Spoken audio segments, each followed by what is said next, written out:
How do we take a dusty medieval manuscript written in a charmingly obscure dialect and recreate one of the most delightfully complex dances of the Middle Ages and Renaissance? Watch on and find out.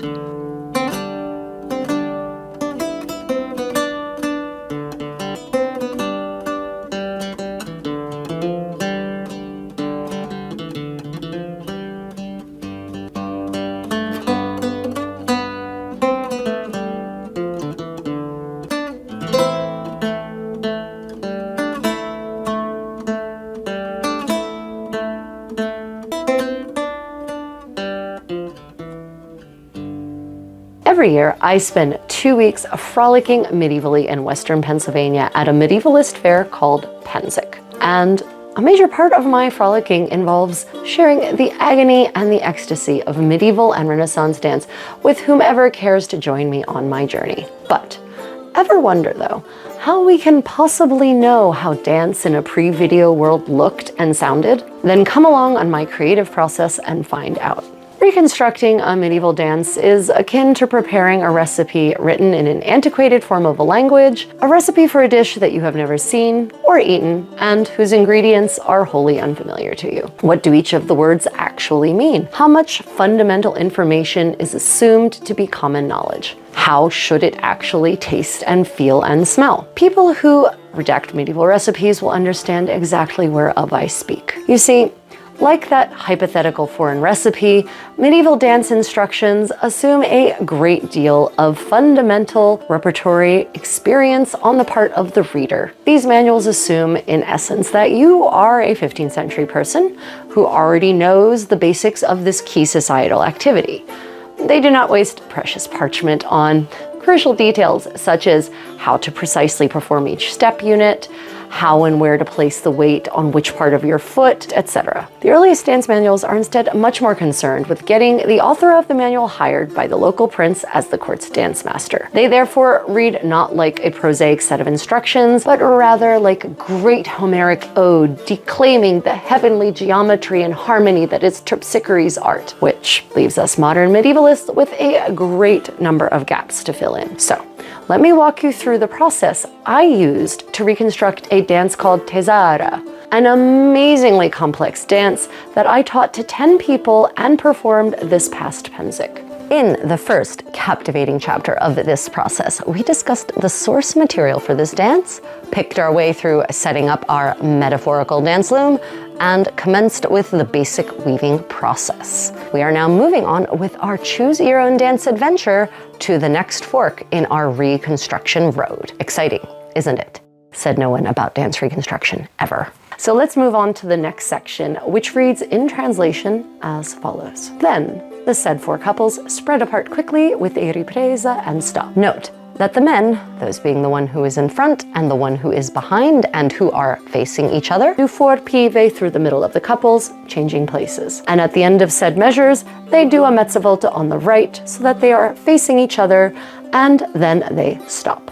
Then the aforesaid 4 men and women approach each other with 4 riprese on one foot, with the men and women passing into each other's places.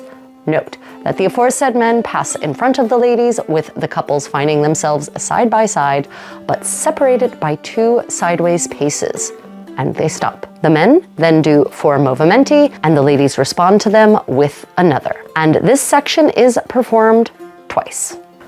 Oof. Okay, on the surface, these instructions may seem wonderfully detailed and crystal clear even, but in reality, we are faced with a great number of key questions that go well beyond the basic sequence of footwork and geography. So, I start by counting the amount of steps and the total amount of music I should expect to have for that much music, based on the amount of time that each step should conventionally take, as per the sometimes useless theory sections of these dance manuals. 1 ripresa should take 1 measure, 1 piva should take 1 measure, 1 movimento should theoretically take half a measure, although not always. Welcome to the world of exceptions. But given this calculus, 5 riprese plus 4 piva plus 5 movimenti adds up to 11.5 bars of music for this section. Okay, yes, a half bar of music is a little odd, but not unheard of in the medieval world at all. The dance amoroso, for instance, is replete with half bars. Okay, so let us look at the music for this section. There is actually a little room for interpretation in the original notation, so there could either be 11 bars or 12 bars here, but nothing really indicates 11.5 bars. So let us listen to the two different interpretations of this section, one with 11 and one with 12. First, the 11 bar version.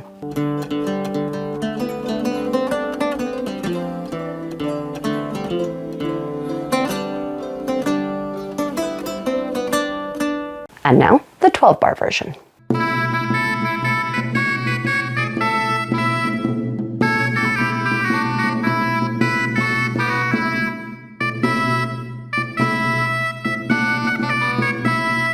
You may have noticed that there is some fairly specific musical phrasing within this section, even though it's all in the meter of 6/8, i.e. the measure of piva. It is broken up into some very specific sections melodically speaking, which I interpret as follows. Section 1 in the 12 bar version is this part.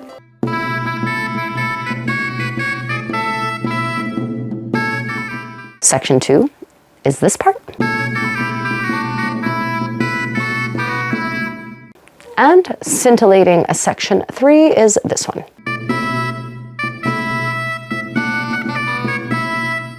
If you are enjoying this video, please hit the thumbs up and subscribe and the notification bell if you want to know when I launch new things. And if you want to do more to support my work, then consider the super thanks button on YouTube or maybe becoming a patron on Patreon, which comes with a whole host of perks and extras like access to premium tutorials, multiple hour ones in fact, and discounts on classes. And now back to your regularly scheduled Contessa. And a caveat. These are my interpretations of subsections or sections, both in the dance and the music.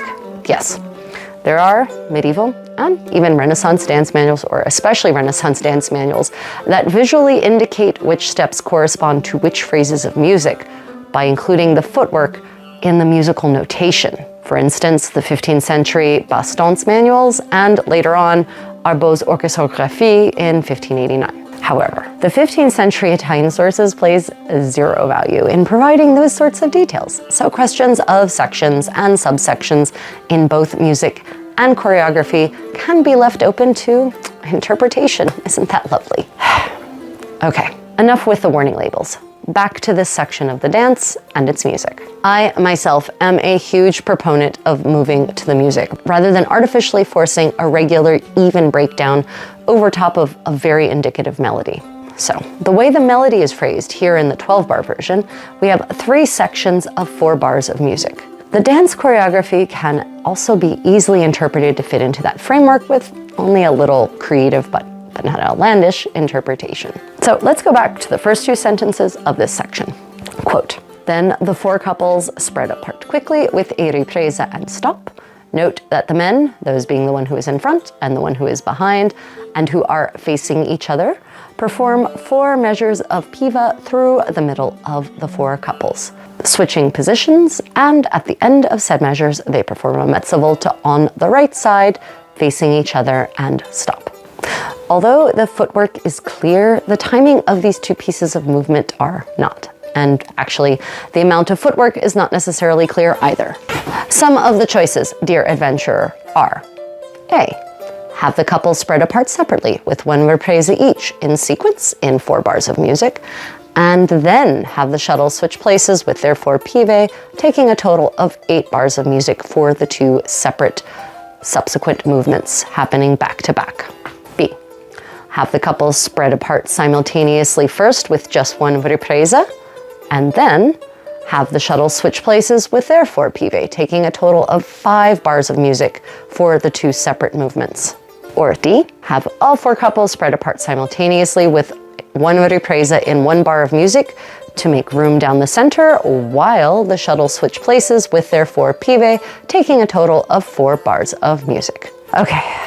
Yes, there are plenty of other alternatives, but for the sake of brevity and our sanity, we shall limit it to these.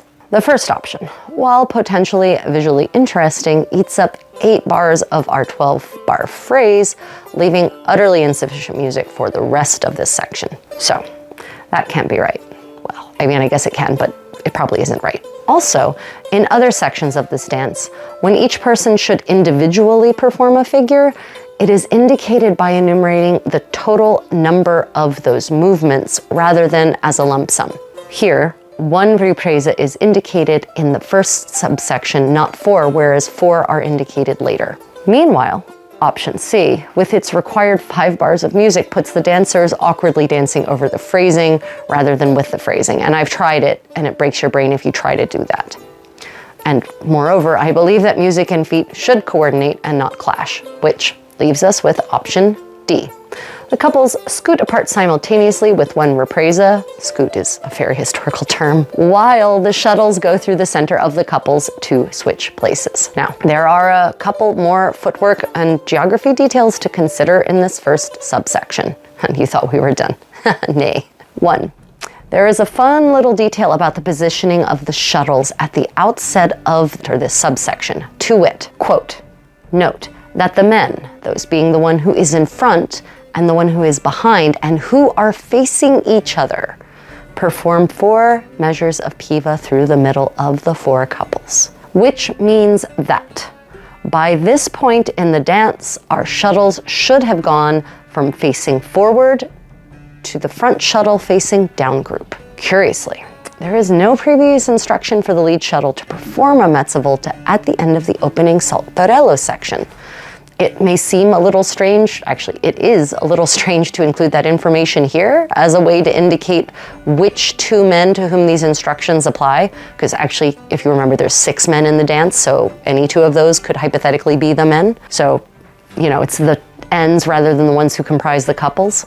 But what that means is that we now have to go back and revise that first section slightly, meaning that the lead shuttle should apparently perform a mezza volta, and I'm going to say on the final hop of the final saltarello, so that he is facing his counterpart down group. Yeah, there could be some other crazy options, but we're going to go with the simplest one. Now, in the footage that I have, this mezza volta was never executed successfully, but keep in mind that the lead shuttle in this footage had never danced anything else in his life before, and he just jumped right in. So major points for courage. My point here is that in reconstructing dance, information you are given later on in the instructions may force you to go back and revise earlier sections. This first subsection offers another scintillating tidbit of footwork at the end of their 4 pive.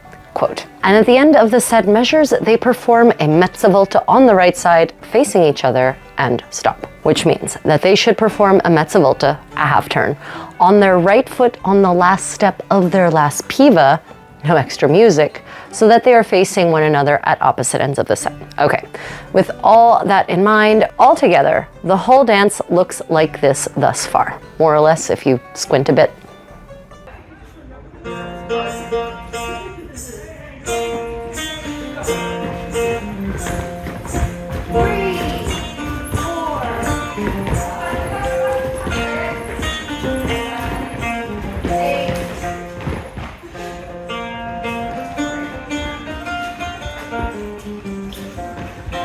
Perfect. Exactly as planned. Remember, dance adventures, fake it till you make it.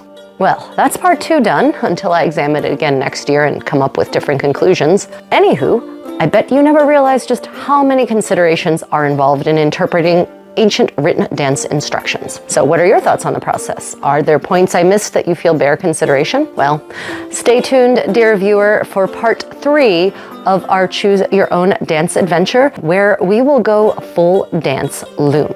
Hopefully with no streamer injuries. We'll see. Note that if you are craving your dance adventure fix sooner, patrons and channel members get early ad-free access to all of my long format videos, including this series, just saying. But my channel also features hundreds of hours of Renaissance and medieval dance videos and tutorials already available to the public. So feel free to just dive right in. Otherwise, until next time, stay creative and stay tuned for your moment of kitty zen.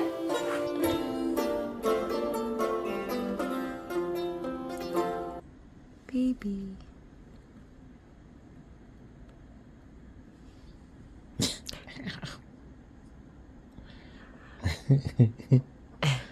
Is this the thanks I get? Oh, I know he's purring.